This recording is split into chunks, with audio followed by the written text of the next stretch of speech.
What up, peeps, and welcome to a Finance Guy podcast, a show for all genders and species about bringing some humanity and a bit of fun to the world of finance and tech and leaving you with a little something that can help you on your way. All right, please enjoy. Thanks. All right, welcome everybody to another episode of the Finance Guys and Tech podcast at Finance Guys TV. Today we bring you a very special guest, Miss Valery Gross. Valery, welcome to the show. That's cute. It's about half the buttons on it are inappropriate, so if I slip, it gets to be very awkward on screen. But we're gonna do a quick bio, let people know who you are, and then we're gonna jump into it. But and this is the Valentine's Day special, you know. That's true. Recording I didn't wear Valentine's anything pink. Day. As a reminder, if you guys haven't done anything for your special someone, you're too late because this is gonna be out in like a week or two. So, too bad. But Valery here is the head of data center demand planning, and she leads a team of 12 that basically you guys tell us when we're going to run out of space, right? And power. Space and power, and you guys tell us when we need to get more, in a nutshell. It's not quite that simple, but that's what they do. Valery got her BS in mechanical engineering from the University of Houston and her MBA from UW here in Seattle. She started her career as an engineer, holding several roles at Weatherford, Grant, Prideco, and Notkin Mechanical, right? Mm-hmm. And then after business school, joined Amazon via the Finance Leadership Development Program in 2011. So you are an Amazon OG, yes, for sure. Coming up on 9 years. Wow, that's like 59 years in the dog normal years. world. Yeah, absolutely. But Amazon dog years. But that's pretty much we're going to kind of get into it. But I think the one thing I wanted to ask you about that was very interesting is that you had founded a CrossFit gym, right? Yes. Like back in 2013. I'm all CrossFit all day. Did you start a company while you were like working at Amazon on the side or something? Yes. So we had partners, but we decided that we wanted to like have this side hustle, and we opened CrossFit gym. It's basically a like a Subway model, like you pay an affiliation fee, but you own the business, more or less. Franchise? Yeah, it's kind of like a franchise, but the franchise fee is ridiculously low because that's kind of how CrossFit thinks about it. But not only was I working full-time at Amazon at this time, I also just had a baby. So I had nothing going on. Yeah, perfect timing. Yeah, it was great timing. Yeah, so we did that for about a year and a half. We were just starting to turn a profit, but we kind of were like, it's a customer service focused business. You got to be there in person to talk to customers. And so ultimately we ended up selling it to somebody else who was kind of running a couple of CrossFit gyms in Seattle. Yeah. And he quickly exploded the growth because he was just there. Right. And my husband and I were working full time here, so it just wasn't. Yeah, you have to like hire trainers to like man the shop. Yeah, and stuff like that. Right. And so it basically, the return on invested time, I would say, was not there. Yeah. Like, if I invested a couple more hours in Amazon versus that, like I would just ultimately make more money. So it just didn't make sense. Right but on. It was fun. But you're an enthusiast, so that's kind of why, right? Yeah, crazy enthusiast. What is your regime? We're always looking. This is now turned to a health and lifestyle podcast. We always ask people what is their some tips. So I work out at 5 a.m. every day. Oh wow! So I get up at 4:30 daily, except Thursdays. Thursday's my rest day. I still get up at 4:30, but I read. During that time. Wow. So got to work out the mind and the body. Yeah. Do you go somewhere and do like a class or? Yeah. So I go to a CrossFit gym and I follow some competitive programming, so separately. But we also have a full setup in our garage. We have everything. Oh my word! In the garage. The only thing I can't do in the garage is ring muscle ups because we don't have the ceiling height. Muscle up is where you like go above there's the a ring, bar. Yeah, the rings. Yeah. So you do a pull up or something and into then the top into of the ring, Yeah. For you guys watching the video, it's like this, right? Yeah. And you end up like suspended in the middle of the air. Yes. So did you participate in CrossFit Games as well? A couple years back, I was on a team and we did compete at regionals twice. See, man. But it's gotten much more competitive since 2012. Some of the athletes that are there are they're full-time athletes. So this is the fine product that FLDP hires. All three I don't know. Yeah. All three are FLDPs actually. Actually, that's true. This is I think like we've been getting like so far we've been getting like some good diet tips, and now I think This just is need actually to step yeah. up our exercise. Yeah. game. Yeah. I would say that more than 80% of what you look like is what you eat. Do you follow like any kind of eating thing, or is it? I'll say this: any diet works. Any diet. Like it's actually pretty simple. You just have to be in a calorie deficit, and you'll lose weight. Like it doesn't matter how you do it. Like different people do different things, and they all work. That's remarkable. It's math. Calories in, calories out. That's it. Like. So not too difficult. Inputs and outputs. Yeah. I mean, so like you can eat keto, you can do intermittent fasting, you can do low carb, you could do high carb, you could do low fat. Like actually, none of it matters. None of it matters. Yeah. If you're in a calorie deficit, you'll lose weight. Right on. That's it. If you're burning more, that's exactly. it. Yeah. Burning more than you're consuming. Yeah, that makes sense. It's simple. It's like very simple. Just work out, eat right, get enough sleep, and you'll be healthy. I don't know what my problem is. Actually, and I have a book recommendation. It's called The Hungry Brain. Oh. It's written by a neuroscientist. Yeah. Who basically talks about like what are the things in our conscious and subconscious that cause us to overeat. Is there anything like practical you could give us that comes from that? Do you overeat ever? Do I what? Do I overeat? Sure. I mean, who doesn't? I like cake. I like chocolate. Right on. Yeah. So what's like something from the Hungry Brain? I would say like the key takeaways are that there are a lot of unconscious and primitive things that we're wired as mammals for survival, going back, however long before modern technology and modern food and all of that. That like a lot of that was beyond our control, and it has to do with like our appetites. So there's that, but some of it has to do with like how much sleep you're getting. There's science that shows that the less you sleep, the more likely you are to overeat. And then other parts of it has to do with stress. Like some people are stress eaters. When they're highly stressed, they eat more than they should. Just our access to food in modern times is unprecedented, right? We didn't evolve for this kind of correct access. Exactly. Yeah. They call it like the cafeteria diet, right? Like you just have so many options, you eat more than you should back before when you had to like hunt and kill it. I had that in college. Just like everything's at your disposal, like cheesesteaks every meal. Absolutely. Grilled cheese. Well, grilled cheese. Tell us, like, we kind of always start the podcast, we go all the way back to the beginning. Like, does this kind of athletic, like, bent come from your childhood? Like, what did you want to be when you were a kid? What were you like? And I would like to add, she's doing this despite of having 2 kids and having a full-time... Yes. I have a pretty punishing... No excuses for us. I have a pretty punishing schedule, I would say. But it's about commitment. Like, awesome. I always say that, like... people say a lot of things, but the reality is you can learn a lot about somebody based on how they spend their time and their money. That's like, people could say anything, but how they spend their time and their money is actually what they value. So you do 5:30 workout. 5 a.m. 5 a.m. workout, 4:30 alarm goes off. What are the other ways you think about time during the day? What are the other kind of buckets you make sure you... So I really focused on less TV, more reading in the last 2 years. I took some goals to read more books. Nice. So I think that's really important. And I read an article the other day that was talking about how many books like Warren Buffett reads in a year, and it's some disgusting number. But in the article, they talk about different ways that you can make best use of your time and get more reading in, and a lot of that has to do with like Audible. And there were times when I actually could be listening to content that I never really thought about. So I could get more out of my time, if that made sense. So like I started listening to Audible in my commute. I listen to it in the bathroom when I'm getting ready for work. I have a Echo, so I'll just be like, resume Audible, and it just picks up my book. The book, which is awesome, and I never thought about that. I have a Kindle that I bought that I keep at the office, and I like maybe get in 10-15 minutes at lunch. Not every day, but some days. And then every night before bed, I usually read fiction. Oh, cool. So I'm usually crushing 3 books at once. I love talking about books. This is dangerous for me, but what's on your Audible right now, or what's on your nightstand? So I'm reading a silly book. I read fiction at night, so it's called The Wives. It's about polygamists, which it's kind of interesting. Yeah, they made like HBO series about that. Yes. So lots of twists and turns in that one. A little cheesy, but it's like a good beach read, I'd say. And then on my Audible right now, I'm reading Call Sign Chaos by James Mattis. What's that? He was Secretary of Defense for the first 2 years of Trump's administration, but previously he was a director at CENTCOM. He's a Marine Corps leader.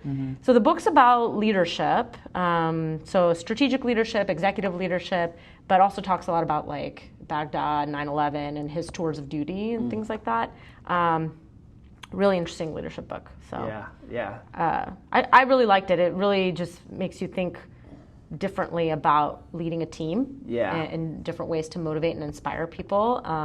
There's a lot of Amazon leadership principles in there. Bias for action. He talks about bias for action all the time. We always get deep into like leadership philosophy, but tell us about like where you're from. Like where did you start out, and what did you want to be when you were? So so growing up, I'm from the Ukraine. I was born there. And my parents immigrated to the U.S. in 1989. So I was a kid and went to school, and then coming out of probably middle school, at some point I decided I wanted to be an astronaut. I don't know why exactly, but that was what the natural, one of the things that you want to be. Yeah, I was like, we lived in Houston. I was like, I'm gonna work at NASA. Naturally, right? So I'm like, okay, I'm gonna study aeronautical engineering. And so I was really focused on math and stuff in school. Plus, when I did biology in like 9th grade or something, and I realized I had to memorize how many ever bones in the body, I was like, this is not for me. I'm like 200 something? I was like, I'm not going to memorize any of this.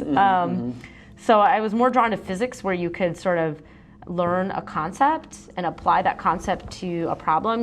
No one ever made you memorize the formulas. Like, the teacher would be like, take your textbook to the test. I don't care, right? And so I was like, great, I can look up the formulas. And it was more about applying a set of theory to different problems, and that resonated for me.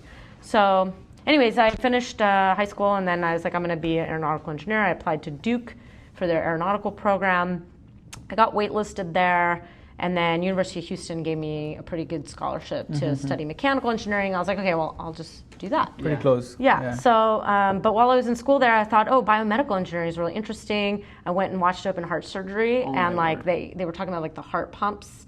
And we got to watch from the observation and see the biomedical engineer in there with the surgeon, like working on the pump. And I saw all that blood, and I was like, that's not for me either. I can relate to that. Yeah, I was like, because the engineers are like they're in there. He had his hands in this guy's chest cavity, and I was like, that's insane. No. Yeah. Yeah. So I was like, I'm not going to do that.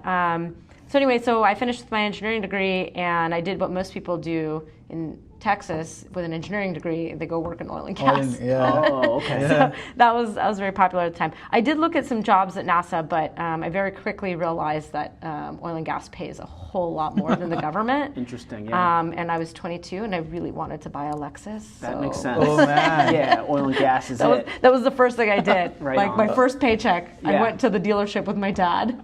That's And bought a Lexus? and bought a sports car. And your dreams were achieved. Yes. Then like what's left to do after Yeah, that? yeah. I didn't know. I was like, I have all this money. Yeah. It was good. It was good for a while. So anyway, eventually I decided to move up to Seattle with an ex-boyfriend who was going to go to law school here, and there were no oil and gas jobs. So I was working at Notkin, which is a mechanical design consultancy, and they do like HVAC and plumbing and HVACs. Yeah. And so after I drew like, I don't know, the 200th plumbing diagram, I was like, this is good on this. Yeah, I'm good. Like, I don't ever want to see a colored pencil ever again. Yeah. So I was like, I got to do something else, and decided to get an MBA. And finance really, like those numbers, it just seemed really straightforward. So did that, and then you did the UW program full time. Yeah, no, I actually started as an evening student and then switched to full time later because I just could not work at Notkin for one more day. I was like, this is not. When you know, Once you've drawn one plumbing diagram, I promise you've drawn all of them. You're an expert. Yeah. Right on. Yeah, it's not that hard.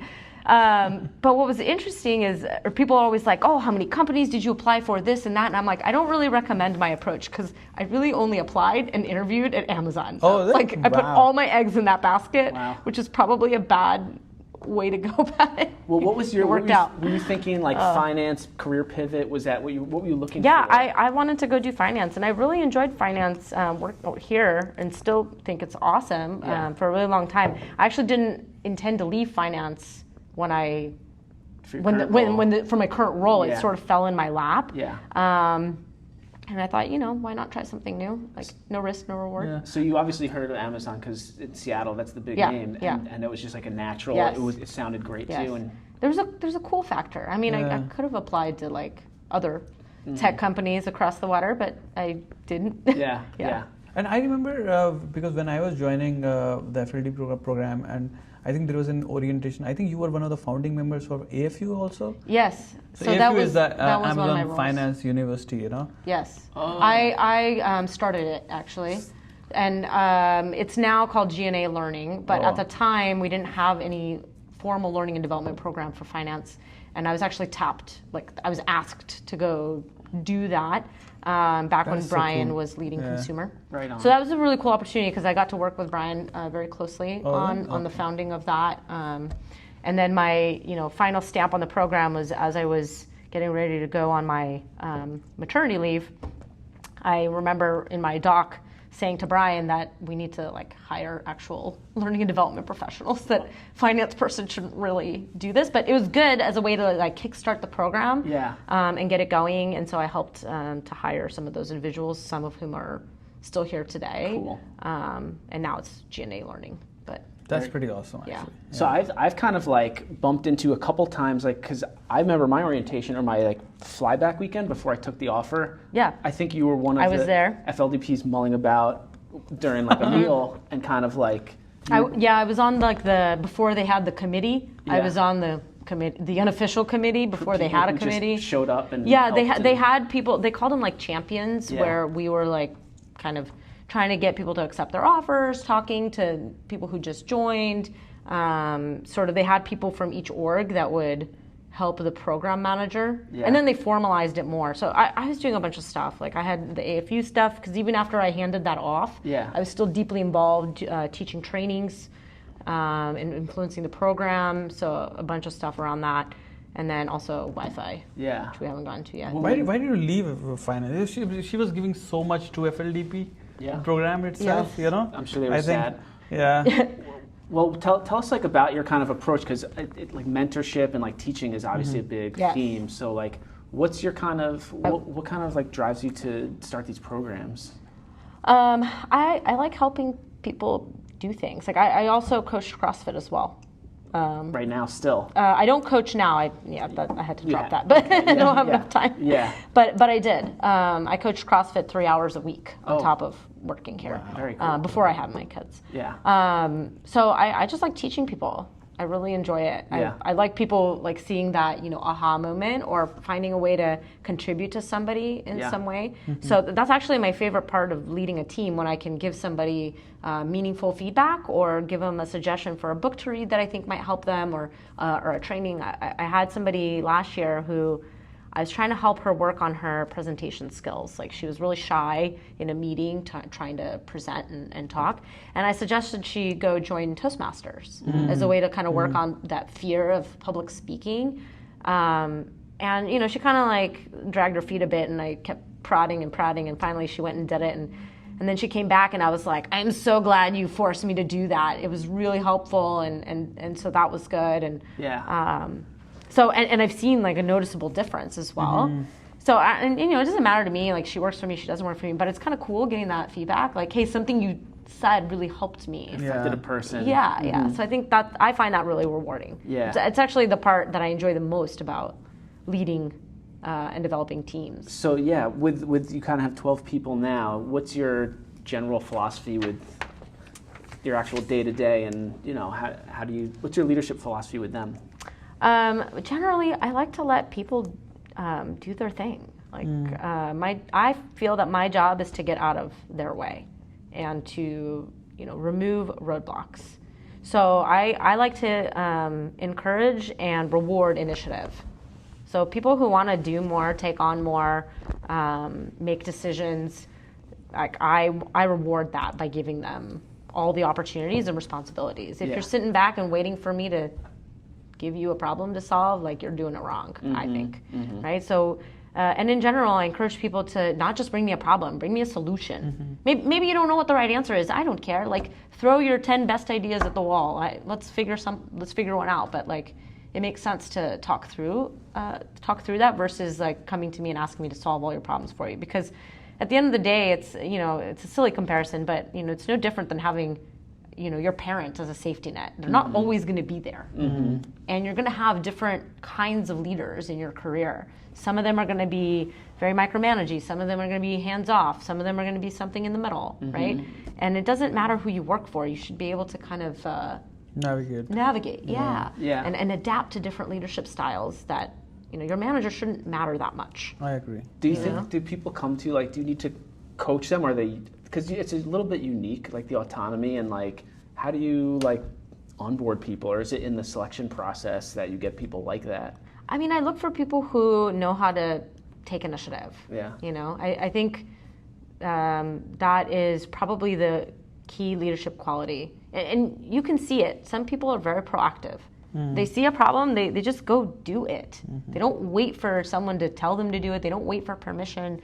They just get stuff done because it's the right thing to do, or it makes sense. Or I would rather pull someone back than have to push them forward, is the way I would describe it. It's easier, actually. Yeah. It's easier to like see someone who's like running head on into a wall and be like, okay, slow down, hang on, let's slow down before we crash, versus somebody who's like way back there that I have to be like, come on, let's go. And so I think the other one is way better. So some direction, exactly. Well, that's kind of like with all the initiatives you mentioned. The last one was Wi-Fi, right? Like that you're pretty big in. Still, you don't have to be in finance to be in Wi-Fi. Do you use that? I did. So I was one of the founding members. Lindsay Drake was actually the founder, but I was on the board since the founding. I actually created the board structure because we were all just kind of like ragtag volunteers, but we were like, we need some structure. So I created the board structure, and then I served as the president for a year and vice president for 2 years before that. What year was it founded? It was 2016? Something like that. I think no, before that. 16 I joined, 14. 14. Oh, wow. Okay. Yeah, it had to have been 14. That's right. That's Women in Finance Initiative? Women in Finance Initiative. Yeah. And that was awesome. Got to work really closely with Brian and a lot of his leadership team. Got to look at a lot of the diversity metrics and try to help drive change. Yeah. A lot of things have been implemented because of that initiative.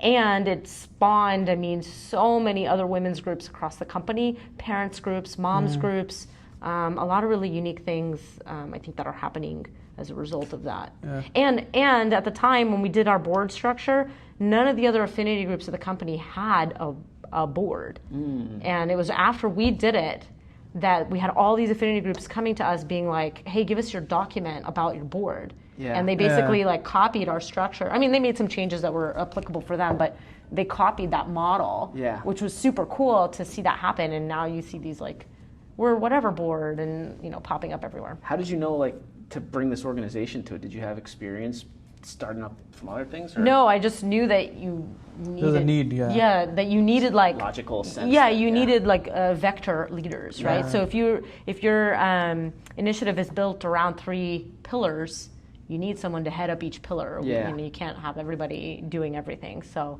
and then we kind of created these committees to and most of the work was done by the people in the committees. We largely by the end of it, by the time I was president, I was mostly just coordinating and helping get Brian's ear. Right on. That was really all it was. Can you give us like a little bit just on the pillars? Because I know for like some people, they probably heard of Wi-Fi, seen some speakers, but what are the pillars of? Recruiting, retention, and advancement. Most people focus just on recruiting, but pipeline isn't usually the issue. Yeah. If you look at the data, MBAs are graduating from school 50-50. Right. So it's more about, once they're here, then what? And what is the kind of the gap that like Wi-Fi helps to teach people and educate them about? Like what do people not seeing that? I think unconscious bias plays a big part in getting people to understand what that really means. Nobody intends to do anything harmful, right? But being able to recognize how the experience for a woman or a minority might be different by virtue of being female or being a minority. And when you're not the only in a room, you don't really notice. You know what I'm saying? So maybe the best example for you guys might be, have you ever been the only man in a large group of women? Probably, but not a lot. Not in a lot of. Not a lot. Maybe not at work, but Yeah. just anywhere. Just in general, right? yeah, of Yeah. course. Yeah. Do you immediately notice it? You look for a guy to be like.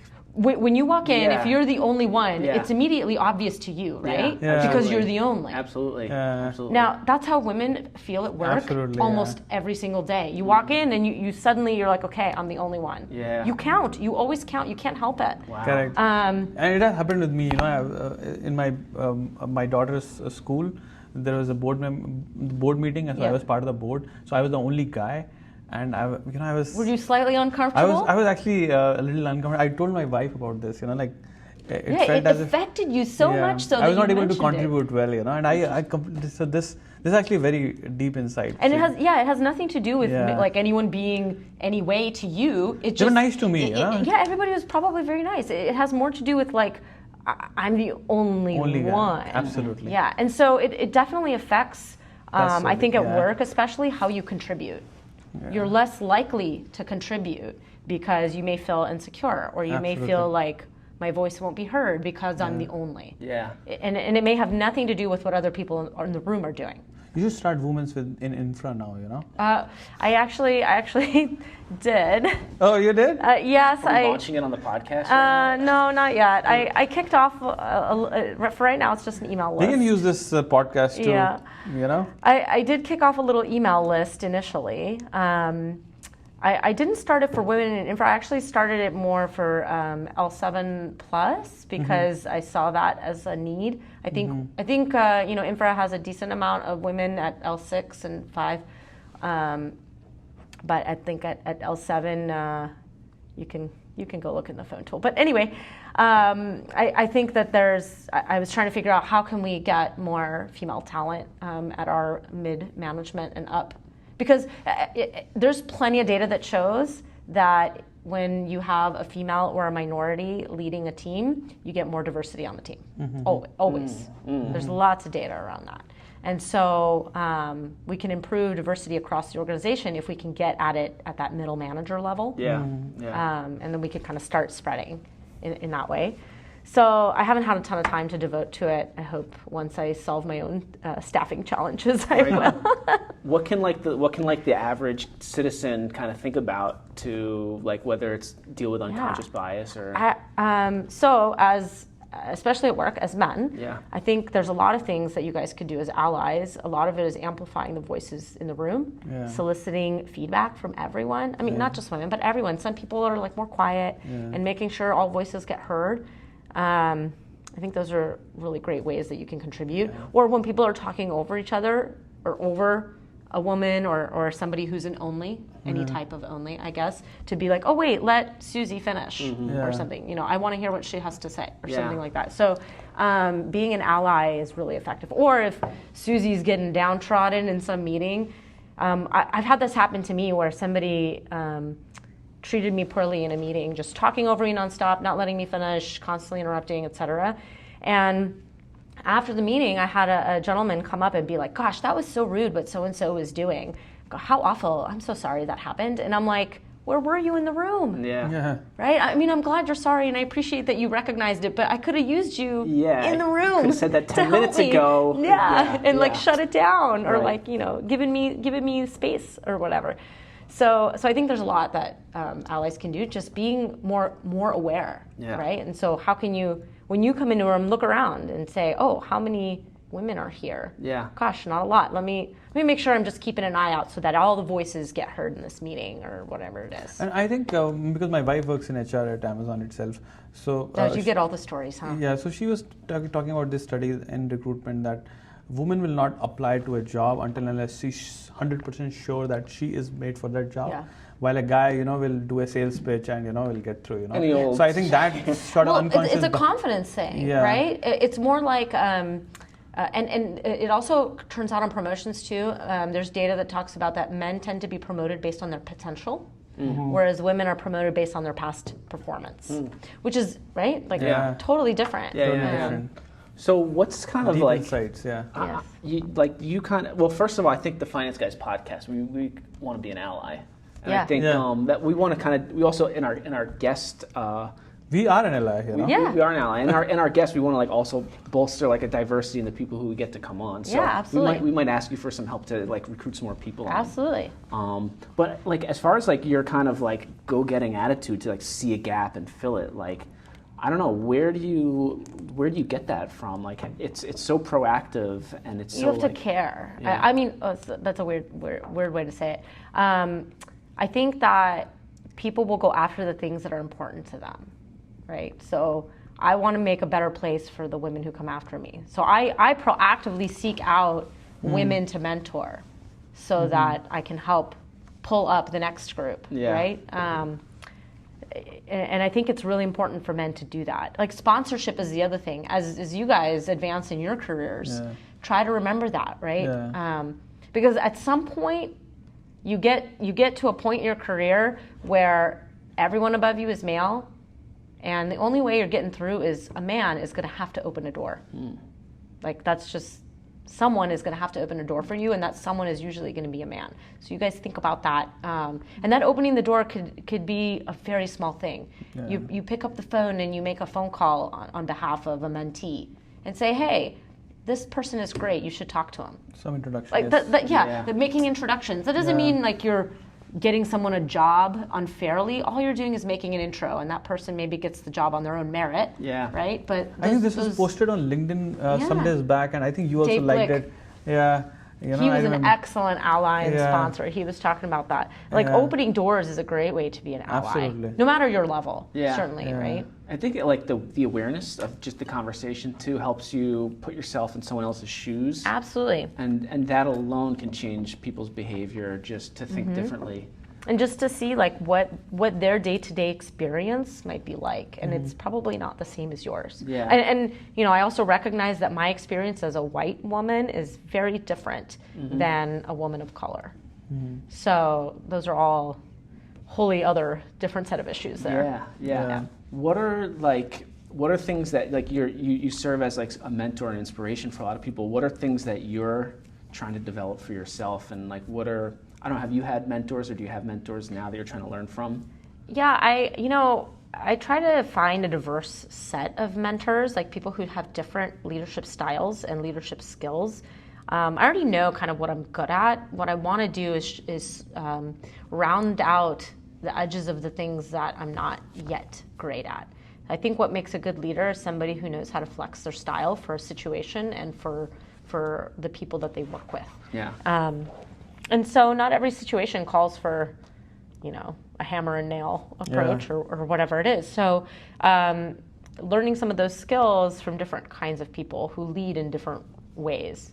So typically, you know, especially it's forte time, everybody's getting their, you know, what could you grow kind of feedback. So I think about, okay, well, if this is the feedback I'm getting, what are the different ways that I can address this? I can get a mentor, I can maybe do some reading, I could go to a training, you know, whatever. And I'll usually look at those things and say, okay, if I'm going to do a mentor, what resonates? Yeah. You know, when I advise others to get mentors, I say, look around the organization and find some leaders whose style feels authentic to you. Because there's lots of ways to be effective. And the number one thing is like, you got to be authentic to yourself. You're not going to suddenly be a different person. Yeah. Right? So looking around and finding leaders that are successful, that have a style that you feel is like, Your style. feels similar, feels Yeah. familiar, feels comfortable. And then you kind of write down, what are the qualities about that person that I like and that I would like to emulate. Yeah. Once you have that, I give them this homework. I'm like, 2 people, write down their qualities and bring that back to our next conversation. And then we review it together, and then I figure out a mentor for them based on that list. Right on.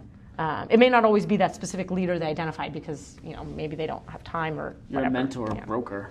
I mean, people come in and they're always like, I want a mentor, but they don't know what they're looking for, and they don't know what their goal Just is. a general Mr. Miyagi type. Yeah. With everything. But you have to have some sort of structure about what to look for. Otherwise, you're just shooting in the dark. Yeah. And I think I actually agree with what Valery is saying. Like when I look up to somebody, I'm looking at like, oh, this guy works like me. You know, his style is similar to mine. You know, I can be like him. You know, in some time. You know, You so can I'll try see to, yourself. Yeah.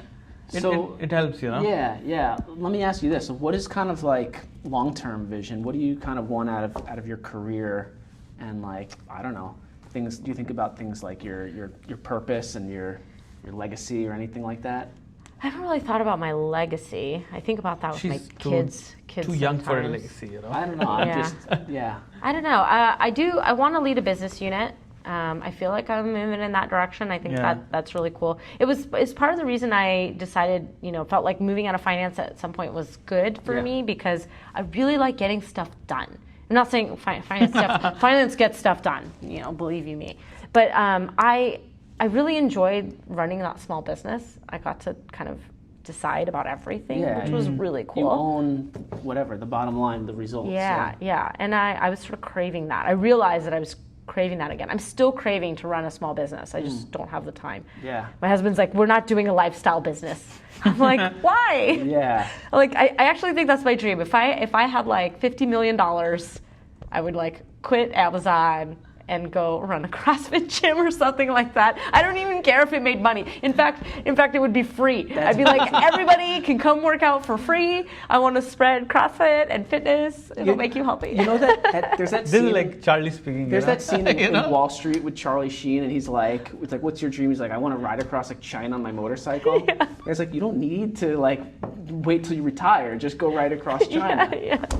We would go to your CrossFit gym. You could open one downtown. Yeah, see, it'll be free. There's one across the street. Yeah. I know the owner. I'll set you up. I mean, we need two things, I think, down here: CrossFit gym, and just some place people can drop off their kids.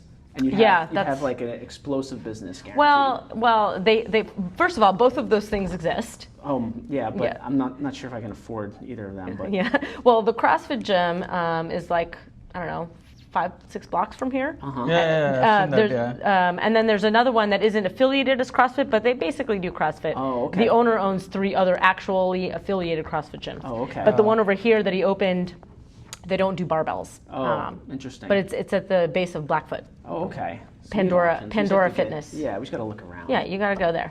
And this building has daycare. Oh yeah. Did you do that? You did the my daughter used to go to this daycare when we started. It's disgustingly expensive. Yeah. We won't go down the rabbit hole of why childcare in America is absurdly expensive. Yeah. Well, anyway. let's talk about. You mentioned your kids. Like, what do you impart to them? What is like kind of like your philosophy with that whole thing? How old are they? That's a complicated topic. Yeah, I know. So my daughter's 5.5. Okay. And my son is 3 and change. Oh, okay. So my daughter just started kindergarten. Yeah.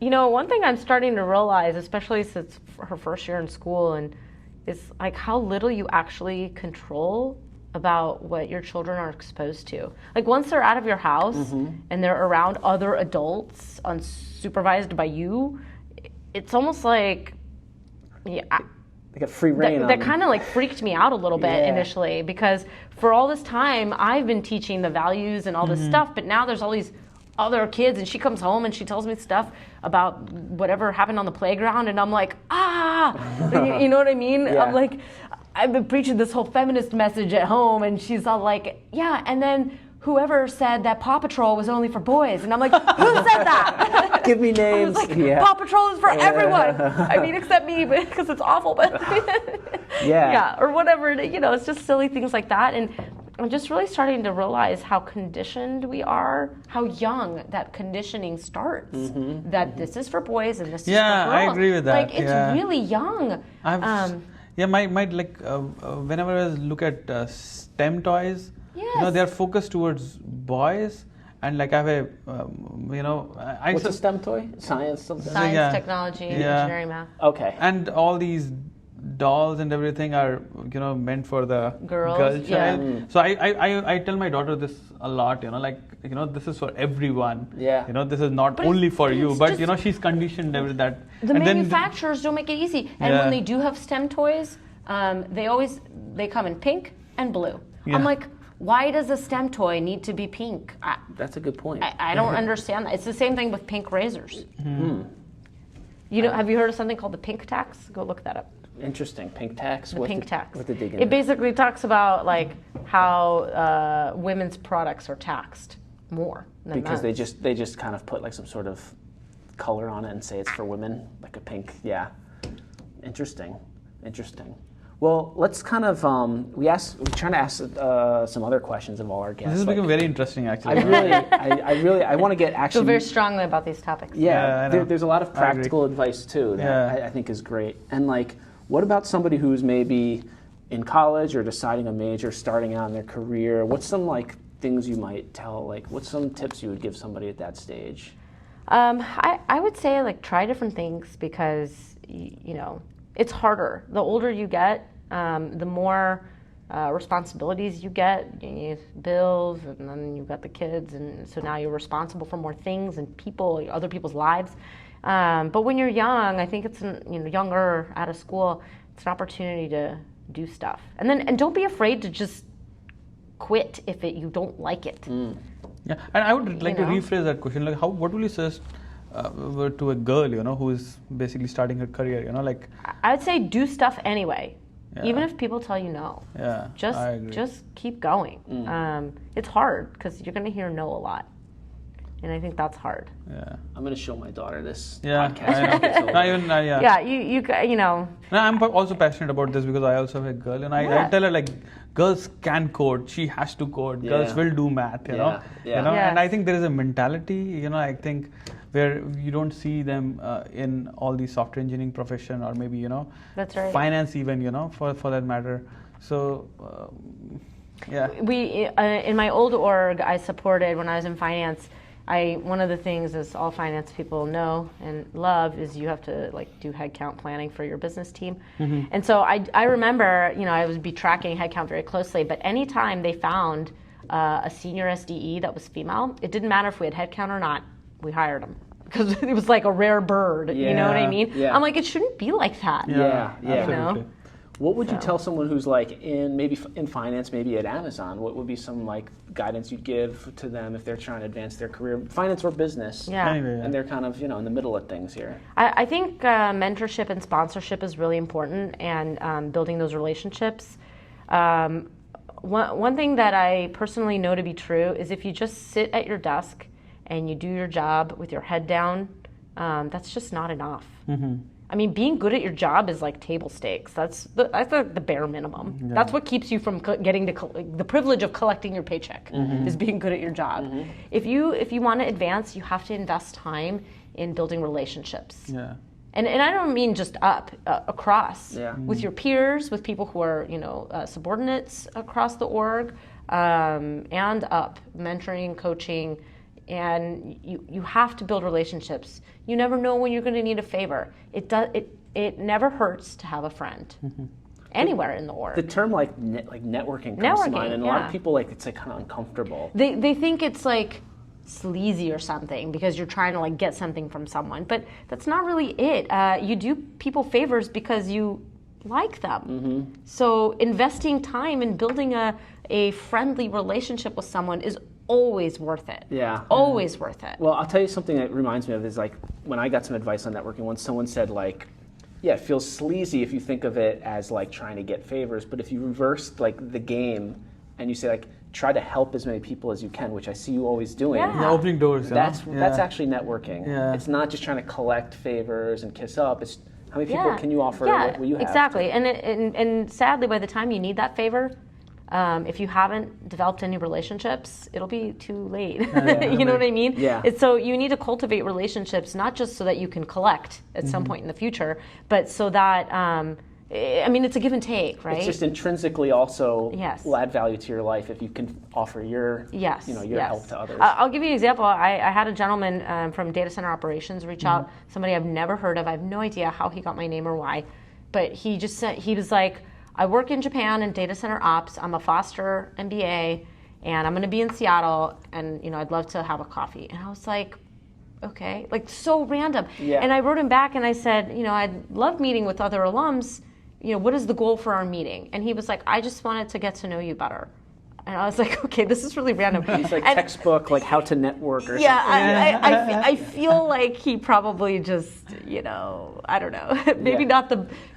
Somebody gave him some weird advice about how to do it, but I almost told him no because I just really don't have time, and somebody said something. I think I was complaining about it to my husband. I was like, I don't really have a lot of time for this, and I don't know this guy. Like, he's so far removed from me in the org. I didn't really see like how it would benefit me or him, frankly. And my husband wrote back and he goes, "You never know. It doesn't hurt to have a friend." And I was like, you know what? That's okay, wise. fine. Yeah. You know what? Fine. I have to drink coffee. Might as well be with this guy. So, there's somebody from Cornell. So my wife also went to Cornell, you know, and so somebody from Cornell reached out to my wife. So she did the HR program, you know. And she said, "I'm coming to." Person she doesn't know. She said, "I'm coming to Seattle. Would you mind, taking me to the Spheres?" Just like so random. So random, you know. And my wife said, "No, you know, I'm not doing that. You know, if you wanted to meet, you know, that's fine. But why will I come and just take you to the Spheres just to show you the Spheres? You know?" I probably would have said no to that one, but it's just that there's that awkward networking, like the mindset is just very. The advice is very strange. Totally, it feels weird. I do other things like the UW Women in Business, the undergrad Women in Business. They do like quarterly events or whatever, and for the last 3 years they've asked me to come and speak at their spring mixer. The first year, I thought it was just going to be like a networking event, so I just showed up thinking, I'm just going to walk around, chat with students, it's going to be great, right? Except I walk in, and they're all sitting in like the classroom, and she was like, "Do you have a PowerPoint?" And I was like, so I completely winged like a 40-minute presentation. Oh my God. I'm like, I'm sure they didn't know. That's funny. I don't know. The next year I came with slides, but I was like, these are servers. That's funny. But yeah, I come and talk at those events, and it actually, the students who are smart come and talk to me after, and they get my email. And then eventually when they're kind of applying for internships or whatever, they reach out. And sometimes I'll coach some of them to help them interview prep or whatever. Because you know what? Some of the students get jobs. And then they come in, and then they work here. And then I need to hire people. Well, so you know what I mean? Like, so some of that giving back. My long-term thought is, this is building my network of people I may one day wish to hire. Well, it's like the selfish thing and like the selfless thing are completely aligned in the long term. Exactly. So it never hurts to have a friend. Yeah, that's cool. And I think that's like one of the takeaways for people, like as far as networking. Like think about that. You know, think about how you can invest in other people. It will, it will come back. It will come back to you, and it's also just inherently, I think, rewarding, which you kind of demonstrate. Yes, I love talking to girls and to women, and also to men, especially the ones who are like, how can I help? I'm like, let me tell you the 100 things you can do. There's a bunch. What we talked about, like CrossFit, reading. What are some other things like outside of work, or are there other things like that? That idea? Snowboarding. Oh, okay. Snowboarding. Not very good, but whatever. Teaching my kids to ski. Cool. I like to travel, so we go to Vegas a couple times a year. Nice. Do you play the slots or the blackjack? I'm more blackjack. I've played roulette a little. I don't know. I have a really different take on gambling. Most people are like, they go in it with the idea of like winning. I actually don't ever think I'm going to win, nor do I really care. I see it as entertainment. Right? So I could go to a show, and I'm going to pay whatever, I don't know, $80 to $150 for a ticket to a show. I could also take that same $150 and spend that hour gambling. They're kind of one and the same to me. So like if I lose the $150, like was I entertained for an hour or whatever? You don't have to run to the ATM and try to make it back. I just don't think of it that way. So, but again, I'm not a compulsive gambler. I mean, some people have different thoughts on it. But my husband and I usually will say, okay, here's some amount of money we're going to spend enjoying gambling. Right on. If we win money, we win money. If we lose money, we lose. So I see you spending money on entertainment. Okay. Basically. Let me ask you about the book thing, because I told you I can't resist. What are there a couple like titles that you might recommend as some of your top all time? So my top all time leadership books, I would say Stephen Covey has a lot of great stuff. I think the most applicable thing that new and developing managers should read is about situational leadership. That would be probably the best practical, like it's the best theory and practical thing. Like you can take it and start using it like immediately. And it basically talks about understanding that different styles are required based on where someone is in their development. and then it's task specific. Yeah, that's very good actually. The SLX training as well, like the training is based on that. Yeah, the FLDP training on that. So it is pretty good. Like, somebody is at a different time of his work profile. You have to coach him in a different way. Exactly. So you need more direction for someone who's new to a task versus someone who's an expert. So when people describe a manager as like a micromanager or something like that, what they're really describing is that manager has only one style and they don't know how to apply. Like, they're not taking the time to think about where is my employee in their skill level with this activity? If my employee is an expert in this activity, then telling them every little thing to do is going to be incredibly annoying. Right. You know what I mean? Yeah, we've heard like our supervisor talks about situational leadership. He's a trainer actually. He said so was I. He said is it? Like if somebody's really new to an activity, micromanaging is actually just helping. You're helping them. Yeah. Because if you back off completely, they're going to fail because they don't know what to do. Absolutely. Yeah, so you're not setting people up for success. So I feel like situational leadership is the most practical piece of advice around that. Some fiction books that I've read recently. I really enjoyed kind of crime fiction. I recently discovered that as a genre. So there's a book called The Naturalist, which was kind of cool. It's basically about this guy who's a computational data scientist, and he like comes upon a murder and he solves the murder, and there's a whole series of books about it. But it was pretty interesting, a little nerdy. Yeah. And then I read a nonfiction recently. It's a New York Times bestseller called Educated, which was really, really interesting. What's that about?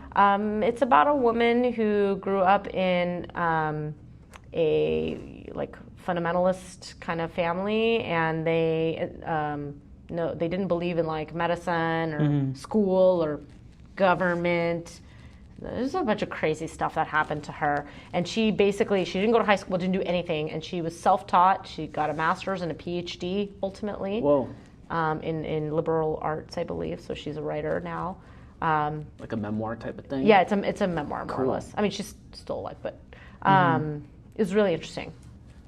What, this is something we ask people too. What are like 3 people, if you could have lunch or dinner or whatever with anybody, who are 3 people that you would choose? Could be from history, could be like... Oh man, I've never thought about this. I think I would choose probably Michelle Obama and one of the CrossFit Games athletes, maybe, would be fun to have lunch. They're just impressive people, like that amount of dedication. I don't know. Maybe my grandmother, my paternal grandmother. I never really met her. That would be cool. What's her like? What is her family legend? What is she like? I don't really know. I mean, she was she passed before I was, I think maybe I was 2 or 1 or something. So I don't know. My parents don't really talk about her much. So it'd be cool to get to meet her and talk to her and see. But I don't know, kind of all over the place. You put me on the spot. I don't know how long I'm thinking about that. I can't decide if that's a good question or a bad question. I think it's a good question. Do people have like good answers? Some people. All answers are good answers, actually. Everyone's answer is individual. Some people say like they would just want to have lunch with their family. So then I started trying to change it, and I say, well, if you were like Bill and Ted and you had a phone booth, okay, and you had to go collect people, but they would still like hack that. So like it all runs the gamut, and I think actually the way people respond is kind of interesting. Warren Buffett would be cool too. Yeah, I agree. Like I will do that, definitely. Yeah. Like one of our guests said Barbara Bush, So there was that was Gretchen. Yeah, she said Barbara Bush. That makes sense. Lenny Gretchen's Kravitz from and Texas. The Rock. That were her. The Rock. Yeah. I met The Rock. Oh, is it? Kidding. Yes. Yeah, actually, you are more like you go to a lot of concerts. You were telling me when we did the Kids Bop thing. Yeah. No, I met him at Universal. Universal Studios? Yes, I was chilling and walking around. Yeah. We were just like walking around, and he was there. And did you go up to him? He was kind of walking by, and I got a picture. I have to go dig it up. That's cool. I think I was in high school or something. That's very cool. I think we can use that pic as be next to The Rock. For this. Absolutely. If you have it, try and dig it up. I don't know if I have it. That's classic. Well, like, what's kind of like we usually end with like, what's kind of your general like philosophy on life? What's your approach to everything? I think I just try too hard to do too much, I think. So maybe I gotta just calm down. Well, you know what? Like, it's really tiring. Yeah, you know? But it seems like it invigorates you. So like. Yeah, you know, the way I would describe it maybe is, I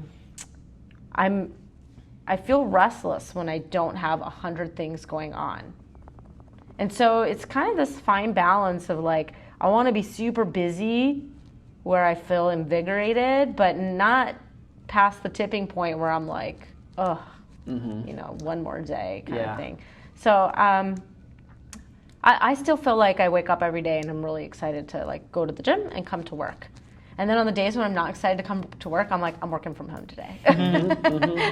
Clearly I need a break or something, which is. Well, if you don't cross the line, you don't know where it is. Yeah, so, that's true. Is there anything that we like didn't get into that we should cover that we didn't ask you?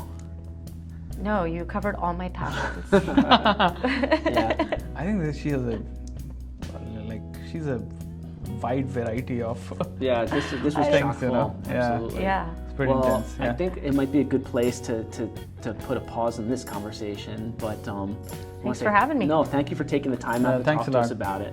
And I think people are going to really enjoy it. Everyone, Valery Gross, thanks for coming on the show. Thank you. Yo, what up, everybody? Thanks for tuning into the podcast. Don't forget to subscribe.